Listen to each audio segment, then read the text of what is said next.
เฮ็ดจังนี้แต่เศร้าแล้วโอ้ตั้งแต่มาได้ส่งทงงอกเลยตอนนี้กำลังเตรียมอุปกรณ์เพื่อที่จะจัดส่งไปให้พี่น้องข้างแก่งกอกทั้งเบิดนี้จะเป็นสุดอุปกรณ์สำหรับระบบน้ำถิ่มพี่น้องในถั่วงอกนั่นเองสำหรับพี่น้องทั้งบ้านเนาะที่สนใจเกี่ยวกับให้เฮาทางฟาร์มเฮาออกแบบเกี่ยวกับระบบน้ำวนหรือว่าระบบน้ำถิ่มทางฟาร์มเฮาก็ยินดีออกแบบให้พี่น้องและนี่ขอบใจพี่น้องทางแก่งกอกเนาะที่เพิ่นเชื่อมั่นให้ทางฟาร์มให้ราษฎรฟาร์มของเฮาเนาะออกแบบระบบน้ำถิ่มให้พี่น้องทั้งเบิดนี่ก็คืออันนี้จะเป็นปั๊มน้ำหรือว่าได้นั่นเองรอง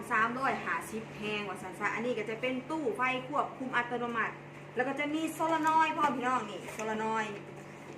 แบบนี้ไปเลยนี่